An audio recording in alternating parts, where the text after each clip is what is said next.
깊이 있는 경제 발전소. 시민과 함께 공부하는 경제 시사 프로그램 경제발전소 박연미입니다. 네, 7785님 두 분 다 배우 안 하시길 천만다행입니다. 하선 그쵸? 제가 그럴까봐 배우 안 했습니다. 이게 여담인데 제 동생이 서울예전 그 손예진 씨 동기거든요. 근데 지금 뭐 하냐고요? 장사합니다. 자, 본론으로 돌아갈게요.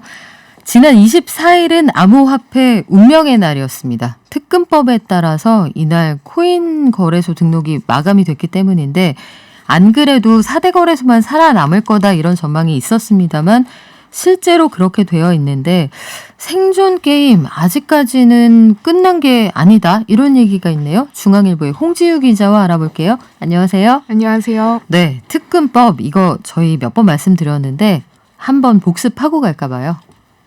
네, 특근법은 특정 금융거래 정보의 보고 및 이용 등에 관한 법률을 줄여서 특근법이라고 부릅니다.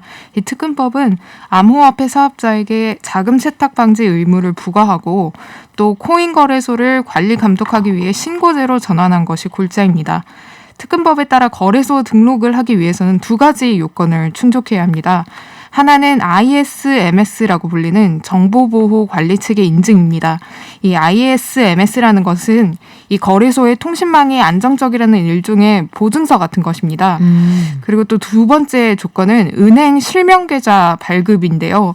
그래서 두 가지를 모두 충족한 곳이 어디냐 봤더니 4대 거래소라고 부르죠. 업비트, 빗썸, 코인원, 코빗 이렇게 빅4라고 불리는 거래소들이 유일했습니다. 네. 그래서 원래 국내 거래소가 총 66개가 있었는데요. 그중에서 4곳만 살아남았습니다.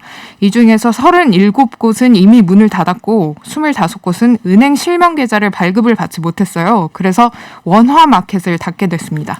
말이 어려워요. 원화 마켓을 닫는 거랑 거래소가 문 닫는 건 다른 거예요? 네, 다릅니다. 왜냐하면 원화 마켓을 닫았어도 거래소를 계속 운영은 할 수 있기 때문인데요. 이 코인 거래 시장은 크게 원화 마켓 그리고 코인 마켓 두 가지로 나뉩니다. 원화 마켓은 말 그대로 원화를 주고 비트코인을 사는 시장, 즉 내가 100만 원을 줄 테니 비트코인 100만 원어치를 달라. 이것이 원화 마켓입니다.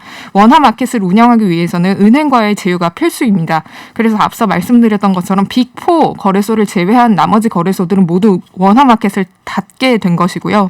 그리고 이제 만약 은행과의 제휴를 맺지 못했지만 ISMS 인증은 받았다. 이 경우에 원화 마켓은 닫고 코인 마켓만 운영 가능합니다. 즉 내가 비트코인 1개를 가지고 있으니까 이걸 이더리움으로 바꿔달라. 이런 식의 거래, 코인 간 거래는 가능한 겁니다. 아, 코인 주고 코인 받겠다.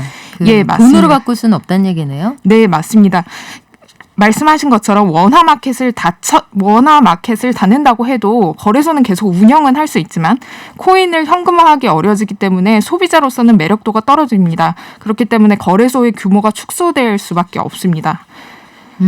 그렇군요. 그러면 실명 계좌가 있는 거래소는 이제 안심하고 거래해도 되는 거예요?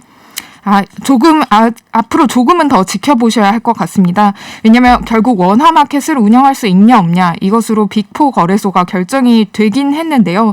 그런데 원화 마켓을 운영하려면 은행 계좌가 필수라고 제가 말씀을 드렸잖아요. 네. 근데 빗썸, 코인원, 코빗 이런 거래소들과 계약을 맺은 은행들이 단기 제휴를 맺었어요. 그러니까 3에서 6개월 정도 지켜보겠다 이런 입장인데 이 기간이 끝나면 재연장 여부를 다시 논의하겠다는 입장입니다.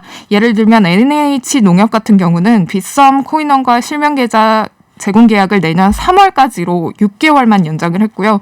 또 신한은행도 원래는 코빗과 6개월 단위로 계약을 계속 갱신을 해봤는데 이번에는 3개월짜리 단기 제휴를 맺었습니다. 좀 두고 본다는 얘기네요, 은행들이. 네, 맞습니다. 3개월 후에 거래소들이 자금 세탁 방지 시스템을 잘 구축을 해놨는지 이런 것들을 다시 평가를 하고 이게 잘 안 되면 언제든 제휴를 중단할 수 있겠다 이런 유보적인 입장입니다. 은행들이 한마디로 거래소 지켜보고 있다 이런 상황이라는 건데 자, 투자자들 가운데는 답답한 사연이 꽤 많이 올라옵니다.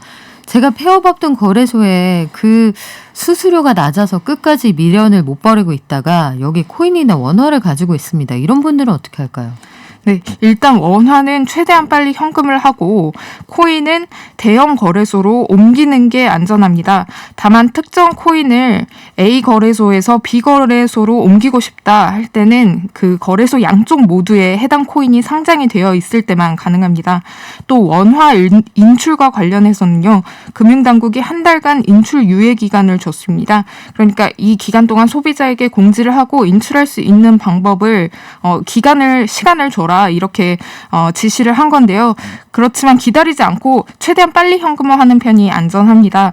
금융당국이 지금 예치금 인출 요청을 거부하거나 지연하는 거래소 혹은 공지 없이 갑작스럽게 영업을 접은 거래소와 관련한 신고를 받고 있습니다. 금융정보분석원이나 금융감독원에 신고하면 됩니다. 중국은 어떻습니까? 중국도 비트코인 나빠요. 중국 정부가 완전히 이렇게 선언을 벌였잖아요. 네, 맞습니다. 중국 중앙은행이 24일 모든 암호화폐 거래를 불법 금융활동으로 규정을 하고 형사처벌까지 하겠다고 밝혔습니다. 이날 인민은행이 암호화폐가 경제금융 질서를 교란하고 있다라고 하면서 금지한 행위가 몇 개가 있습니다. 첫 번째로 코인을 법정화폐로 바꾸는 행위, 그리고 코인 간 교환하는 행위, 또 코인 거래 과정에서 정보를 중개하는 행위, 코인 결제를 위한 기술 지원, 이런 것들을 모두 금지한다고 밝혔습니다. 이 중에서 가장 이제 소비자들이 직접적으로 느끼는 규제 정책은 해외 코인 거래소가 중국 거주자에게 서비스를 제공하는 것도 안 된다. 이렇게 당국이 못을 박은 건데요. 네. 이게 얼마나 센 규제냐면 이를 위반하는 중국에 머무르는 만약에 중국에 그 외국 국적의 거래소 직원이 살고 있다라고 네. 하면 이 사람도 조사를 하겠다는 겁니다. 그래서 중국 발표 이후에 그 이더리움 채굴 플랫폼인데요. 스파크풀이라는 업체가 있습니다. 여기에서는 중국 사용자들에게 더 이상 서비스를 제공하지 않겠다고 밝혔고요. 또 한 암호화폐 지갑 서비스 업체도 그 본사를 베이징에서 싱가포르로 이전하겠다 이렇게 밝혔습니다. 또 암호화폐 거래소 중에는 그 애플리케이션 내에는 네. 이용자들이 나의 사용자 국가가 어디다라고 선택을 하는 그런 메뉴가 있잖아요. 근데 그 옵션에서 중국 본토가 아예 사라진 앱들도 있습니다. 아, 그렇군요. 앞으로 코인 투자하시는 분들은 각국의 규제 움직임 눈여겨보실 필요가 있겠습니다. 지금까지 중앙일보의 홍지유 기자와 함께했고요. 오늘 말씀 고맙습니다. 감사합니다.